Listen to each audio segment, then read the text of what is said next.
SABC News presentation.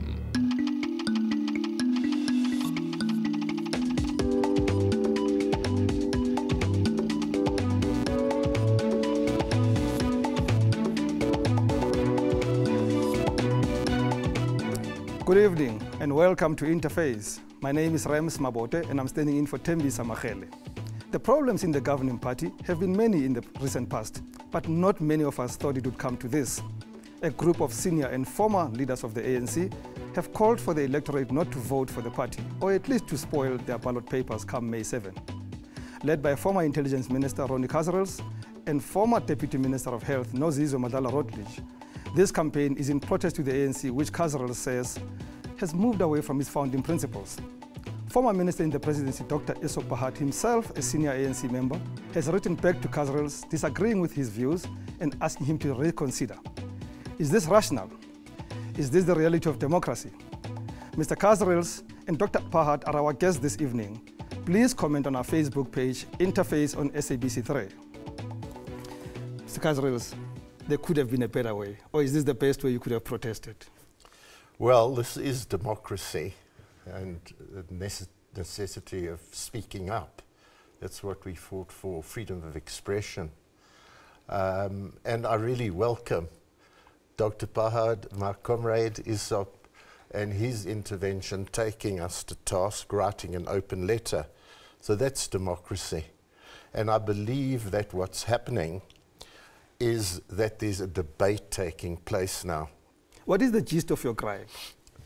Well, you've said it there, and one can go through the litany of corruption, maladministration, the question of the Nkandla Palace, the dreadful shootings by the police at Marikana on behalf of the state, the shootings that take place daily, mounting deaths in the protest lines, from the Cape Winelands to Beckersdale, the dreadful corruption that is a cancer in our midst, and the denialism amongst the ruling party's leadership post-Polokwane, post the Mbeki and Mandela administrations, where they try to pretend that everything in the garden is rosy.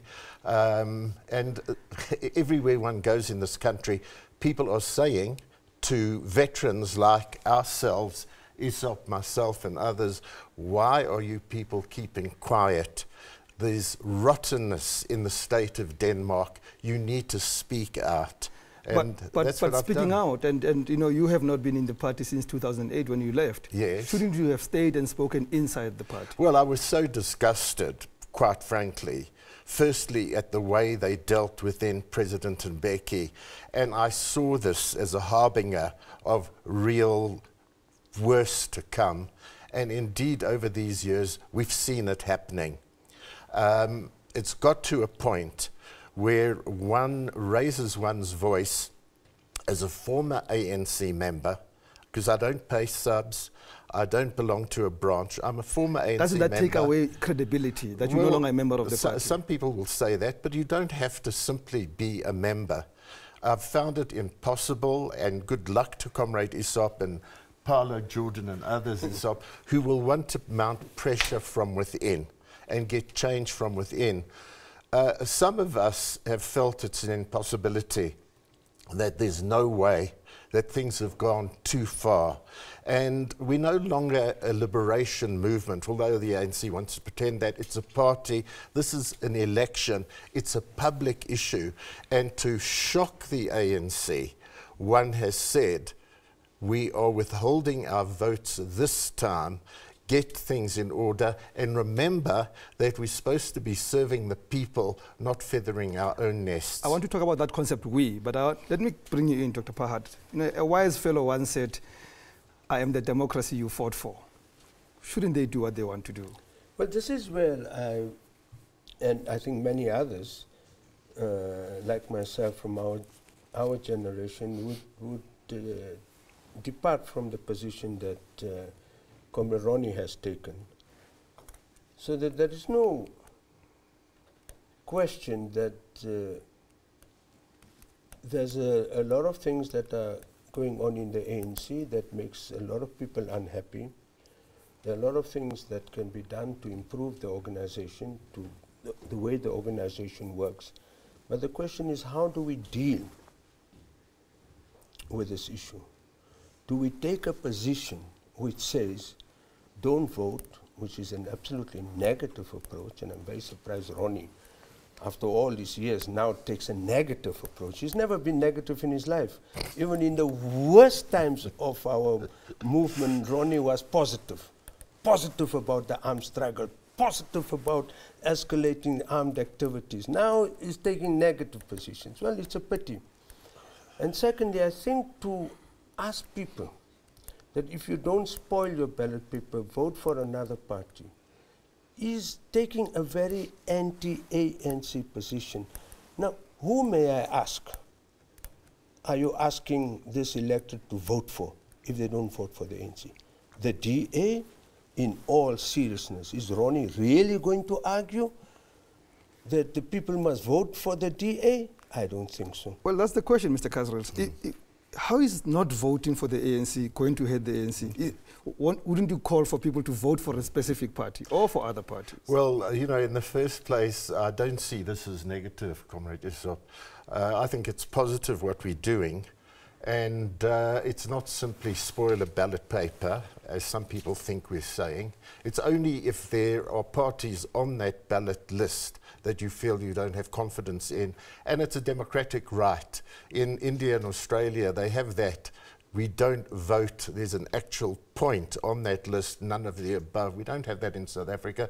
The people can decide that they would spoil the ballot paper. I'm going to vote.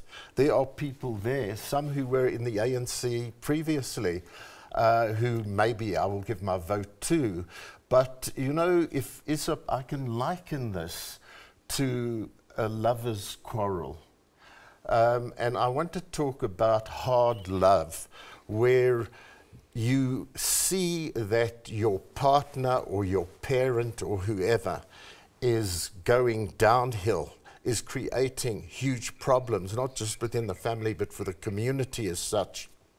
And you decide, instead of closing the curtains and the doors and talking within and pretending that things aren't that bad, you go out, you open it up.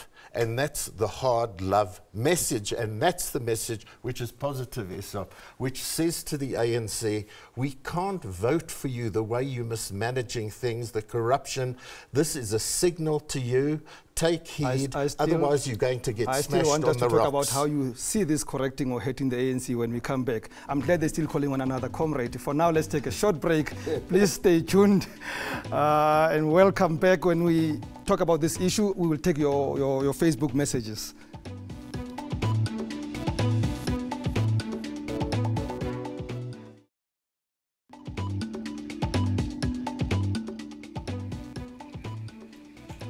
Welcome back. My guests are Dr. Esop Pahad and Mr. Ronnie Kasrils, and we're talking about the No Vote campaign that's launched by Mr. Kasrils and some of his comrades, former ANC leaders. I want to come back to what you spoke about earlier, and maybe on your letter, Dr. Pahad, you say that the ANC, notwithstanding serious problems within it, remains the most effective instrument to bring fundamental change and transformation. Marikana, service level protests, corruption, is it still the same party that can deliver the change that people are wanting? Let me first of all say that Ronnie says that it's a lover's quarrel. But a lover's quarrel doesn't have to end in a divorce. So all of us who've married a long, long time know that we've quarreled with our wives, our spouses, our partners. It doesn't necessarily have to lead to a divorce, and that's what I'm telling Ronnie. So that's the first thing. Okay. So let's have lovers' quarrel. That's what life is about. But what I said in that letter was that, yes, of course, there are many of us who have serious concerns about what's going on at the moment, both in the ANC as well as the government. That Marikana took place is tragic, shouldn't have happened. But I think all of us, including the two of us, need to take some responsibility that when we were ministers, we also did not ensure that we trained our own police force to be able to deal with these kinds of mass demonstrations and that.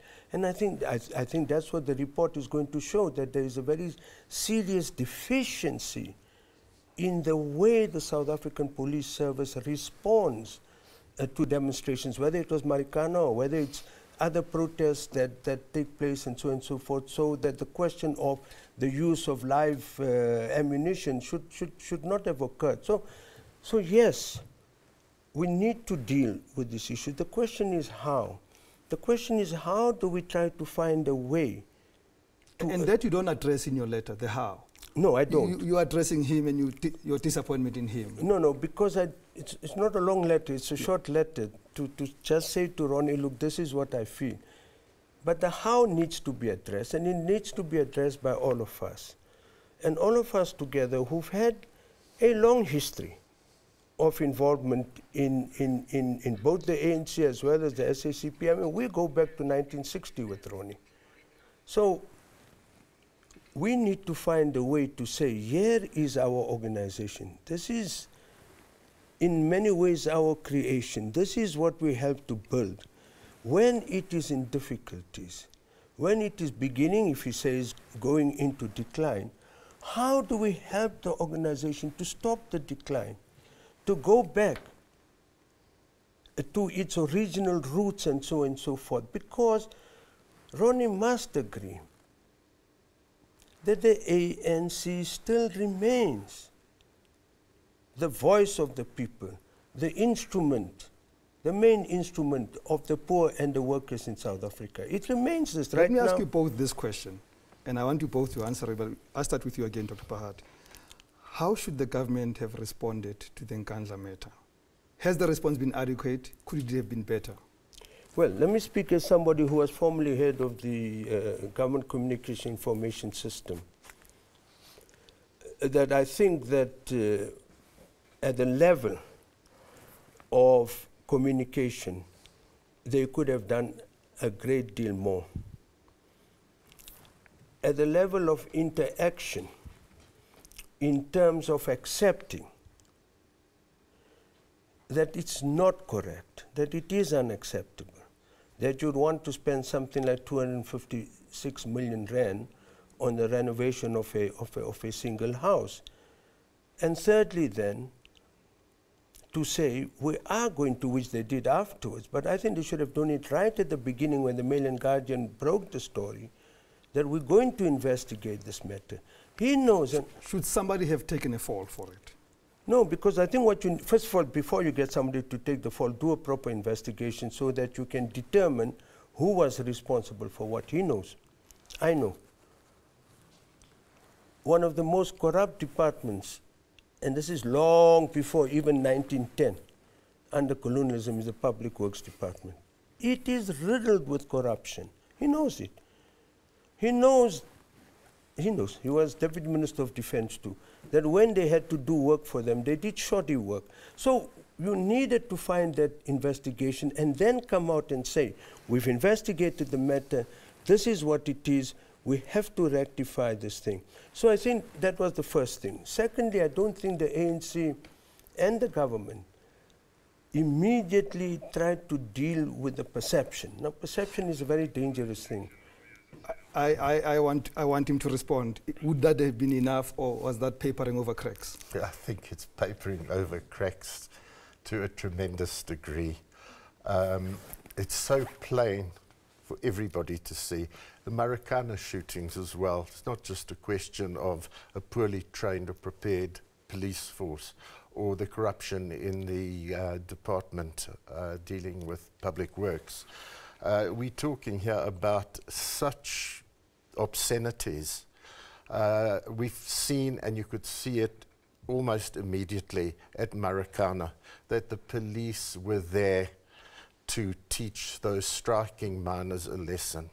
And what is eminently coming out is that there was premeditation to deal with them in that manner. And how do you link that to the party? How do you link that to the ANC? Well, the police force, which continues to use live ammunition and kill our people, we haven't seen the ANC even with this dreadful Marikana massacre, getting on top of it and ensuring that the police are carrying out their duties without lethal death out of their guns. And ISOP, in terms of Department of Public Works, sure, but the corruption, when from the top you have corruption and you have a president who's not at all interested in what's happening in his abode. ISOP, myself, any of us who are ministers, we know full well that they come and do certain renovations. And as naive as we were when we initially became ministers, with our wives, we were watching how much are these guys spending.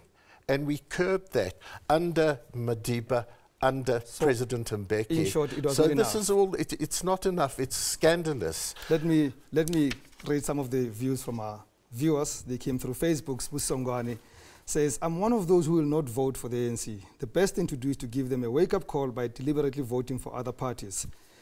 Tokozani Petinkosi says, some people lost their lives for us to get a right to vote. If you're unhappy about the ruling party, you vote them out, not spoil the ballot. And Sipio Tulana says, I'm glad finally somebody within the ranks realized how arrogant the ANC has become. They do not appreciate the support they gave them, or we gave them. Now, these views are disparate.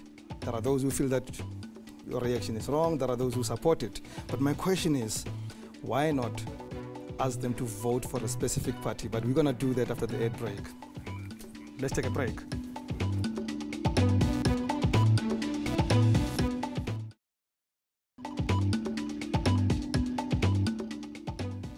Thank you for staying with us. My name is Rems Mabote, in for Tembisa Magele. My guests are Dr. Esok Pahat and former Minister of Intelligence Ronnie Kasrils, both senior ANC members, or former at least on the part of Ronnie Kasrils, and the issues about, are we going to spoil our votes or vote for another party come May 7? They both disagree. You wanted to respond to what he said first before I go to my issue. I hope that Comrade Ronnie will agree that those of us who say that the way to try to deal with the difficulties, the complexities, the problems, the challenges that confront the ANC, the SACP, the COSATU at the moment is not papering over the cracks. Because, you know, that's just a rhetorical response.